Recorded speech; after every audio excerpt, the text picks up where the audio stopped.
avant de plonger dans cette histoire incroyable, pensez à vous abonner à la chaîne et à activer la cloche. Ici, chaque récit a quelque chose à dire, et vous ne voudrez pas en manquer un seul. Clara Thompson entra dans la salle de musique avec l'air confiant qu'on attend d'une virtuose de son âge.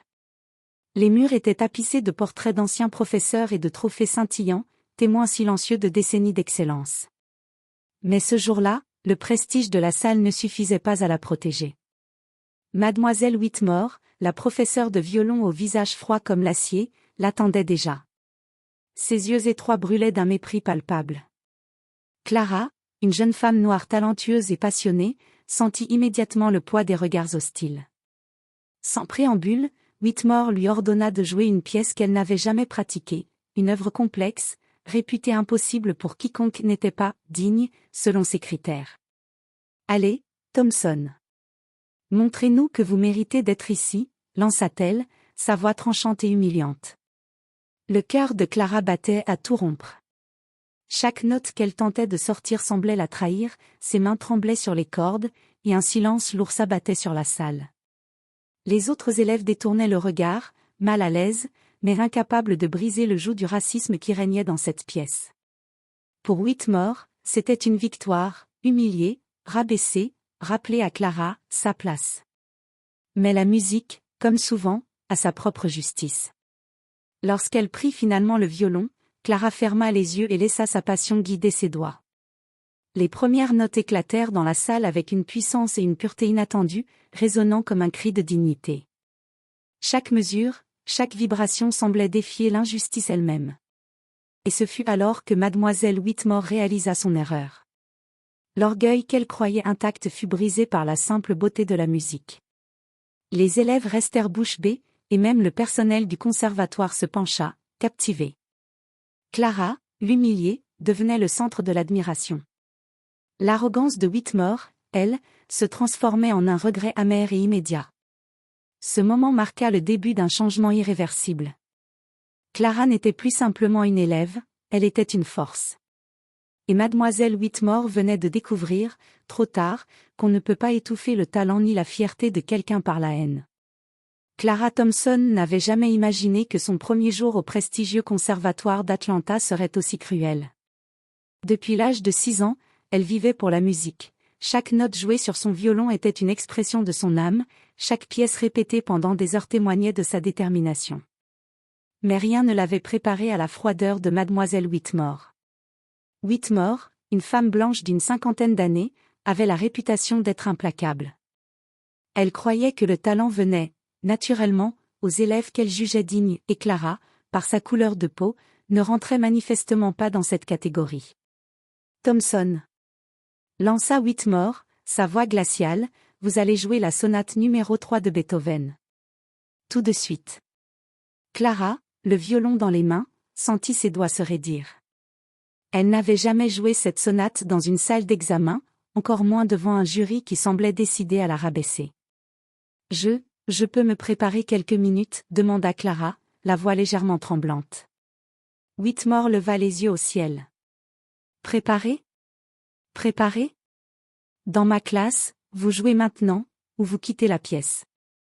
Le cœur de Clara battait si fort qu'elle aurait juré que chaque battement résonnait dans toute la salle. Les autres élèves observaient, mal à l'aise, incapables de briser le silence pesant. L'injustice de la situation lui mordait l'âme. Pourtant, alors qu'elle plaçait son archet sur les cordes, un calme étrange l'envahit. Elle respira profondément et laissa son corps se souvenir de tout ce qu'il avait appris. Les premières notes sortirent, hésitantes mais déterminées. Puis, petit à petit, sa confiance grandit, et chaque mesure devenait plus forte, plus sûre. Les yeux de Whitmore se plissèrent. Les lèvres de Clara tremblaient, mais pas de peur, elle vibrait avec la puissance de la musique. Ce qui était censé être un moment d'humiliation se transformait en une démonstration éclatante de talent pur. Les autres élèves retenaient leur souffle, fascinés par la maîtrise de Clara. « Arrêtez !» murmura Whitmore, presque imperceptiblement, mais trop tard. La pièce entière était capturée par le son du violon de Clara. La musique résonnait comme un cri de fierté et de justice. Quand la dernière note s'éteignit, un silence stupéfait s'installa. Whitmore, blême, recula légèrement. Clara abaissa son violon et fixa la professeure. Vous. Balbutia Whitmore, incapable de finir sa phrase. Pour la première fois, elle ressentit la puissance du regret. Clara, malgré l'humiliation initiale, sentit une chaleur nouvelle l'envahir, celle de la victoire silencieuse sur la haine et le racisme. Elle venait de transformer une épreuve conçue pour la rabaisser en un moment qui définissait sa force et sa dignité. Ce premier jour, pensé pour la briser, avait au contraire forgé Clara Thompson comme une musicienne que plus rien ne pourrait intimider. Le lendemain matin, Clara Thompson entra à nouveau dans le conservatoire, son violon soigneusement protégé dans son étui. Malgré sa victoire de la veille, un frisson d'appréhension la traversa. La réputation de mademoiselle Whitmore n'était pas seulement celle d'une professeure exigeante, c'était aussi celle d'une femme rancunière, capable de tout pour punir ceux qui osaient la défier. Clara n'avait pas tardé à constater les premières répercussions. Les élèves qui l'avaient observée avec admiration la veille l'évitaient maintenant. Certains murmuraient derrière son dos, tandis que Whitmore la fixait de son regard glacial depuis l'estrade. Thompson, dit Whitmore devant toute la classe, sa voix chargée d'un venin subtil, votre prestation d'hier a été remarquable, je suppose. Mais souvenez-vous, le talent seul ne suffit pas. Il faut la discipline et l'obéissance. Clara sentit l'humiliation renaître, mais cette fois elle était prête. Au lieu de trembler, elle répondit avec calme. Je comprends, professeur. Mais la discipline ne devrait jamais effacer le respect que l'on doit aux autres. Un murmure parcourut la salle. Certains élèves échangèrent des regards inquiets, conscients que Clara venait de défier l'autorité la plus redoutée du conservatoire. Whitmore se détourna, visiblement irrité. Mais sa rancune ne se limita pas à des paroles. Dans les jours qui suivirent, elle assigna à Clara les tâches les plus humiliantes, nettoyer les instruments, ranger les partitions, rester après les cours pour corriger le travail des autres élèves. Tout était conçu pour rappeler à Clara sa place, selon Whitmore. Pourtant, Clara ne céda pas. Chaque corvée était effectuée avec la même minutie que ses répétitions. Chaque note qu'elle jouait en solitaire dans la salle vide semblait résonner avec la promesse silencieuse, elle ne se laisserait jamais écraser par l'arrogance d'autrui. Un soir, alors qu'elle répétait seule une sonate de Bach, le directeur du conservatoire, M. Jonathan Reynolds, entra par hasard dans la salle. Il observa Clara quelques instants, impressionné par la concentration et la maîtrise avec lesquelles elle jouait malgré la fatigue et l'humiliation qu'elle subissait. « Clara, dit-il en souriant, je ne savais pas que vous aviez cette capacité. Vous êtes vraiment exceptionnelle. » Clara baissa les yeux, un léger sourire aux lèvres. « Merci, monsieur Reynolds. Je ne veux pas laisser la méchanceté d'autrui détruire ma musique. » Le directeur hocha la tête. « Et vous avez raison. Il y a des gens qui essaient d'éteindre la lumière des autres, mais ceux qui persistent, cela brille toujours plus fort. » Ce soir-là, Clara comprit quelque chose d'essentiel, l'humiliation de Whitmore, bien qu'amère, ne l'avait pas affaiblie. Au contraire, elle l'avait rendue plus forte, plus déterminée, plus résolue à montrer son talent et sa dignité au monde entier. Whitmore, de son côté, ignorait encore qu'en essayant de briser Clara, elle venait de créer une musicienne prête à surpasser toutes ses attentes, et à lui faire regretter amèrement sa cruauté. Les semaines passèrent, et Clara Thompson ne cessait de surprendre tout le monde, y compris les élèves les plus sceptiques et mademoiselle Whitmore elle-même. Chaque jour, elle travaillait d'arrache-pied, répétant des pièces impossibles, se préparant à l'excellence plutôt qu'à la soumission. Mais cette fois, elle n'était plus seule, plusieurs élèves, inspirés par son courage, commencèrent à la soutenir discrètement, formant un petit cercle d'admiration silencieuse autour d'elle. Whitmore, frustré de voir ses tentatives pour humilier Clara échouer, décida d'adopter une nouvelle stratégie. Elle annonça devant toute la classe une compétition interne, le gagnant se verrait accorder un concert exceptionnel devant le conservatoire et un jury d'invités prestigieux. Le piège était clair, Whitmore espérait que Clara échouerait publiquement et subirait un humiliant échec. « Thompson, dit Whitmore avec un sourire froid, j'espère que vous êtes prête. Après tout, vous ne voudriez pas décevoir tout le monde, n'est-ce pas ?» Clara se contenta de hocher la tête, son regard calme mais déterminé. « Je suis prête, professeur. » Le jour de la compétition arriva. La salle était pleine de professeurs, d'élèves et de visiteurs. Clara monta sur scène, son violon dans les mains, et inspira profondément. Lorsqu'elle commença à jouer, les premières notes flottèrent dans l'air avec une grâce et une puissance qui firent taire la salle entière. Chaque mouvement, chaque nuance montrait non seulement son talent, mais aussi la dignité qui avait été bafouée par Whitmore. Whitmore, assise au premier rang, sentit son contrôle s'effriter. Chaque note de Clara était un rappel cruel de sa propre arrogance.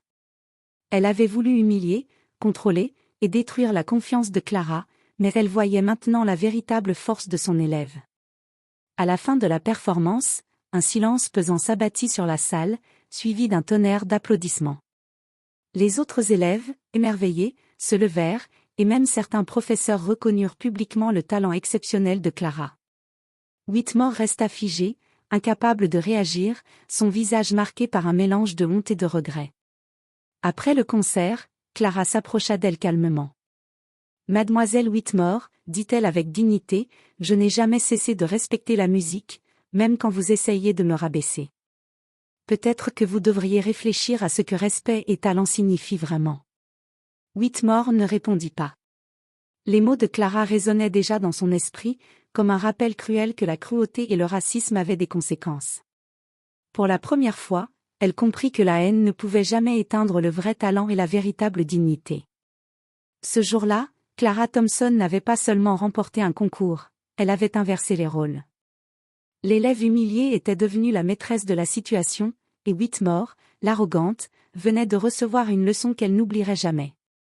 Clara quitta la scène ce soir-là, le cœur léger, prête à affronter tous les défis à venir, sachant que sa musique, sa force et sa dignité étaient désormais inébranlables. Les semaines suivantes, la renommée de Clara Thompson grandit bien au-delà du conservatoire. Les professeurs et les élèves qui avaient ignoré ou sous-estimé son talent commencèrent à la chercher pour des conseils, des collaborations, et même pour l'accompagner dans des concerts. Chaque note qu'elle jouait semblait désormais porter un message clair: l'humiliation peut briser temporairement l'âme, mais jamais le vrai talent. Whitmore, elle, vivait un cauchemar silencieux. Les parents d'élèves commencèrent à poser des questions sur son comportement, certains alléguant que ses méthodes étaient trop dures, voire discriminatoires. Même le directeur, M. Jonathan Reynolds, l'appela dans son bureau. « Mademoiselle Whitmore, dit-il calmement mais fermement, votre conduite envers Clara Thompson est inacceptable. La musique n'est pas seulement une question de technique, elle est question de respect et de dignité. Vous avez oublié cela. » Whitmore tenta de protester, mais ses excuses sonnaient creuses. Elle réalisa qu'en cherchant à rabaisser Clara, elle avait détruit sa propre crédibilité et terni son autorité. Le poids de son arrogance et de son racisme l'écrasait maintenant. Pendant ce temps, Clara reçut une invitation exceptionnelle, un concert officiel à Atlanta, sponsorisé par des mécènes influents et reconnu par plusieurs institutions musicales prestigieuses. Cette opportunité était la reconnaissance publique de son talent et de son courage. Le jour du concert, Clara monta sur scène avec une confiance tranquille. Les lumières se braquèrent sur elle, et le violon vibra sous ses doigts comme jamais auparavant. Chaque note racontait son parcours, l'humiliation, la douleur, mais surtout la force et la résilience. Dans la salle, certains professeurs, dont Whitmore, la regardaient en silence. L'arrogance avait laissé place au regret profond. Clara joua avec une intensité telle que même les critiques les plus sévères furent émerveillés. À la fin du concert, les applaudissements furent assourdissants, une ovation pour une artiste qui avait transformé l'injustice en triomphe. Après le concert, Clara adressa un regard à Whitmore, qui ne pouvait soutenir le sien. Sans un mot, la jeune musicienne fit un pas de plus vers sa liberté, la musique avait triomphé de la haine, la dignité avait vaincu l'humiliation, et Whitmore avait reçu, amèrement, la leçon qu'elle méritait. Clara Thompson était désormais plus qu'une musicienne, elle était un symbole de résilience, de courage et de justice. Et la salle résonnait encore de ses notes, rappelant à tous que le talent, quand il est accompagné de dignité, ne peut jamais être brisé.